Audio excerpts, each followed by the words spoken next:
Chers auditeurs, chères auditrices, bonsoir. Bienvenue à cette nouvelle émission. Merci de votre persévérance et de votre fidélité à l'écoute de nos messages chaque semaine. Que vous en soyez bénis et édifiés. Merci également d'en parler à d'autres, aux parents, aux amis et contacts, pour les encourager à écouter la parole de Dieu. Comme moi, vous voyez ces jours-ci que la grande majorité des personnes s'organisent et se préparent pour faire la fête. Tous ont fait des plans pour que les choses se passent bien. Ils ont commencé à faire des achats, une quantité anormale de provisions, des boissons et de bonnes choses à manger, beaucoup de décorations, des cadeaux pour échanger et pour exprimer leur affection les uns envers les autres. Mais posons-nous la question. Qu'est-ce que nous nous préparons à célébrer? Le business et le commerce en général voient en cette période de l'année des occasions en or pour faire de bonnes affaires en attirant les acheteurs et les consommateurs à dépenser le maximum possible jusqu'à faire des dettes qui sont lourdes à régler dans beaucoup de cas. D'autre part, la publicité de toutes sortes de produits crée des envies. Tout notre être est captivé. Surtout nos sens sont ciblés pour nous faire désirer et acheter encore, parfois des choses dont on n'en a pas besoin vraiment. Donc, au milieu de ces préparatifs plus intenses chez les uns que chez les autres, le sens de la célébration de Noël est malheureusement oublié.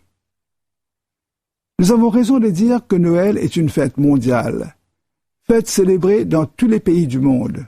En même temps, nous devons reconnaître que pour des milliers de personnes, c'est un des moments les plus tristes de leur vie, et ce pour plusieurs raisons. Premièrement, beaucoup de familles n'ont pas d'argent pour s'acheter ou pour offrir des cadeaux, ni les moyens financiers pour célébrer. Deuxièmement, elles vivent dans des régions où les conflits armés font rage. Elles sont victimes de toutes sortes de pressions, et elles sont privées de paix. Troisièmement, malheureusement, dans pas mal de cas, les célébrations se terminent tragiquement par des disputes, des bagarres et des règlements de compte. Une occasion qui débute par des réjouissances et des échanges de vœux tourne au vinaigre, à la tristesse et à la douleur. Quatrièmement, et c'est la raison la plus grave, beaucoup ne connaissent pas vraiment la signification de la célébration de la naissance de Jésus-Christ à Noël. Attention, je ne dis pas que Jésus-Christ est né un 25 décembre, pas du tout. On ne connaît pas la date de sa naissance. La tradition a voulu que le 25 décembre soit observé en mémoire de sa naissance. C'est bien sûr une date comme une autre. Cependant, une chose est évidente. La venue de Jésus-Christ a divisé le temps en deux grandes époques.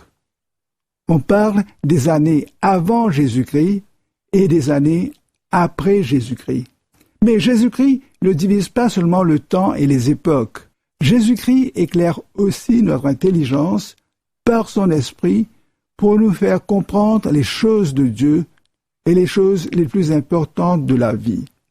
Jésus divise le temps et il sépare aussi les ténèbres de la lumière. Noël, c'est l'occasion pour nous de vous rappeler l'amour de Dieu pour chaque homme, pour chaque femme et pour chaque enfant. Et le seul document, le seul livre qui nous explique clairement cet amour de Dieu pour nous, c'est la Bible. Aussi, je vais lire et expliquer ce que nous dit la Bible pour nous permettre de comprendre et découvrir la vraie raison de la célébration de Noël. Comme Noël, c'est le rappel et la commémoration de la naissance de Jésus-Christ notre Sauveur, prenons le temps de lire et de comprendre quelques textes de la Bible qui nous parlent de Jésus-Christ, celui qui a laissé la marque la plus importante dans la civilisation humaine et dans le cœur des hommes en même temps. Chers amis, je vous assure que ces versets de la Bible vont changer votre perception ainsi que vos pensées concernant Noël. Voici le premier texte. La Vierge sera enceinte. Elle enfantera un fils, et on lui donnera le nom d'Emmanuel. ce qui signifie Dieu avec nous. Ces paroles prophétiques ont été prononcées 700 ans avant la naissance de Jésus par l'homme de Dieu qui s'appelle Ésaïe. Cette prophétie est capitale et elle est reprise par Matthieu dans le Nouveau Testament. D'autre part, une chose anormale est annoncée. Une vierge tombera enceinte. Cela ne s'est jamais passé, ni avant, ni après la naissance de Jésus. Donc c'est le signe que Dieu nous a communiqué par son prophète pour indiquer qu'il comptait nous donner une preuve pour ne pas rater son plan pour l'humanité. En plus, le nom de ce fils est annoncé par avance, Emmanuel, et le sens de ce nom, c'est Dieu avec nous.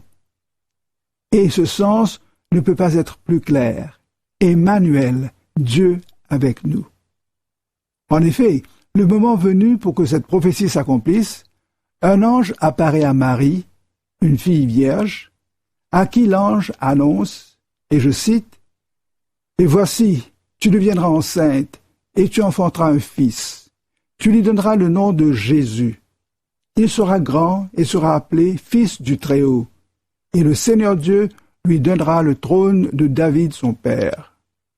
Il régnera sur la maison de Jacob éternellement, et son règne n'aura point de fin. » Fin de citation.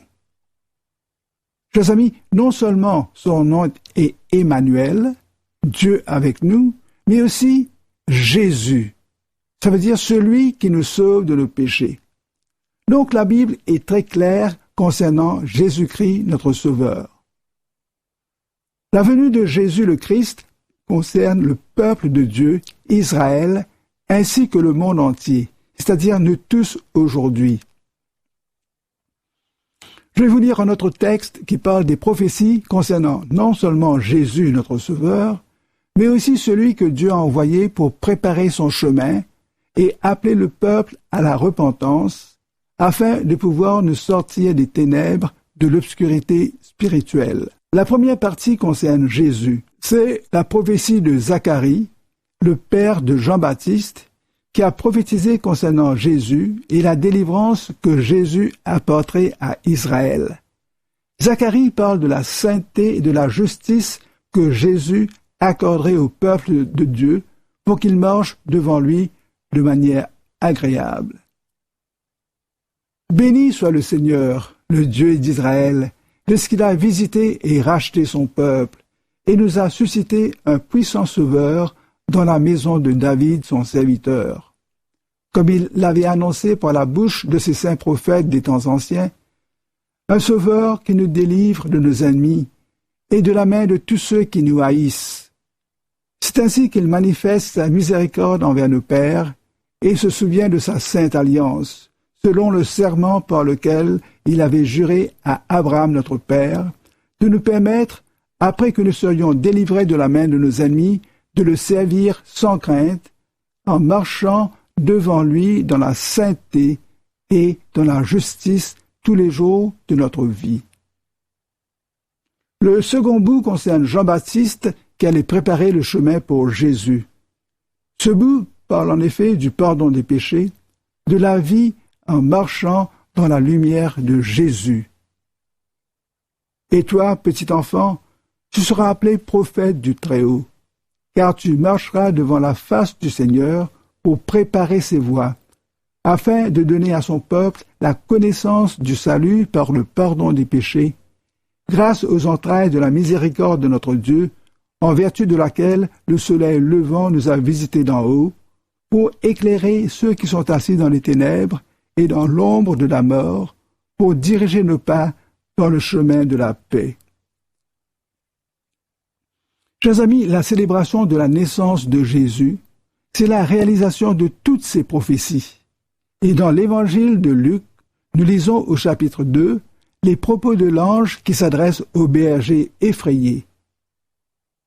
Mais l'ange leur dit, « Ne craignez point, car je vous annonce une bonne nouvelle qui sera pour tout le peuple le sujet d'une grande joie. C'est qu'aujourd'hui, dans la ville de David, il vous est né un sauveur qui est le Christ, le Seigneur. » Vous savez, le monde est libre de se livrer à des célébrations comme bon lui semble. Mais ce que nous commémorons en cette période, c'est bien la venue du Sauveur. C'est pour nous rappeler que sans Jésus, sans son amour, sans son humiliation volontaire pour se mettre à notre service, pour payer pour notre condamnation et mourir à notre place, eh bien, nous serions toujours dans nos péchés. Il faut admettre que la célébration de la naissance de Jésus à Noël se perd et se confond avec l'arrivée des vacances et du Nouvel An. Cela au point que dès le 24 soir, beaucoup commenceront à, comme on dit, enterrer l'année écoulée 2021 pour accueillir la nouvelle année 2022 avec des souhaits de meilleure santé, de bonheur et de prospérité. Question. Il y en a 3. Premièrement, faut-il célébrer Noël? Deuxièmement, faut-il offrir des cadeaux? Troisièmement, faut-il prendre des vacances? La réponse est simple. L'essentiel est de faire une claire distinction entre les célébrations mondaines, les festivités et les vacances qui auraient tendance à nous faire oublier Jésus et la raison pour laquelle il est venu sur cette terre et dans notre monde. Noël est la période idéale pour nous rappeler la venue de Jésus et de sa mission. Je suis venu pour chercher et sauver ce qui était perdu, nous dit Jésus. Et il se présente ici comme un berger qui va à la recherche de ses brebis. Nous sommes tous comme des brebis égarées, perdus, à cause de la présence et de la domination du péché dans notre vie. Une brebis perdue ne peut jamais retrouver son chemin. Elle va s'égarer jusqu'à se faire dévorer par le loup. Par ailleurs, le diable, l'ennemi de notre âme et de notre vrai bonheur, fera tout pour nous distraire et nous éloigner de Dieu. Il veut éloigner notre cœur de Dieu. Mais Jésus-Christ est notre bon berger. Il est né comme un homme pur, saint et parfait, dans le but de s'offrir en sacrifice pour nos péchés. Par son sacrifice sur la croix et par sa résurrection, il est celui qui seul peut nous sauver de nos péchés, pour nous présenter purs et sans tache devant Dieu. C'est pour cette raison qu'il dit « Je suis venu pour chercher et sauver ce qui était perdu. » Chers amis, Noël, c'est l'occasion parfaite pour tous, pécheurs que nous sommes, de nous laisser trouver par Jésus-Christ, et non pas de nous laisser prendre et emporter dans des activités et autres réjouissances d'où nous sortirons plus confus, plus découragés, plus frustrés et sans espérance. Il est bien de donner et de recevoir des cadeaux en cette saison, mais ce sont des cadeaux temporels et périssables. L'essentiel en cette saison de Noël est de recevoir le cadeau de Dieu et d'être l'objet du grand amour et de la miséricorde d'Emmanuel, Dieu avec nous. Ma Bible nous dit encore une fois, « Car Dieu a tant aimé le monde qu'il a donné son Fils unique, afin que quiconque croit en lui ne meure point, mais qu'il ait la vie éternelle. » La parole de Dieu nous dit que Dieu nous donne des preuves de son amour de plusieurs manières, parce que nous sommes si précieux à ses yeux. D'ailleurs, si les cadeaux que nous recevons durent un certain temps, le don de Dieu, par contre, est impérissable. Dieu nous donne Jésus, son Fils unique, et il nous dit que quiconque croit en Jésus ne mourra pas, mais qu'il aura la vie éternelle. En résumé, voici ce que nous dit la parole de Dieu. Car un enfant nous est né, un fils nous est donné, et la domination reposera sur son épaule. On l'appellera admirable, conseiller, Dieu puissant, Père éternel, Prince de la paix. Donné à l'empire de l'accroissement et une paix sans fin au trône de David et à son royaume, l'affermir et le soutenir par le droit et par la justice, dès maintenant et à toujours. Voilà ce que fera le zèle de l'Éternel des armées. Ce texte parle de la naissance et aussi de la croissance et du règne de ce Fils.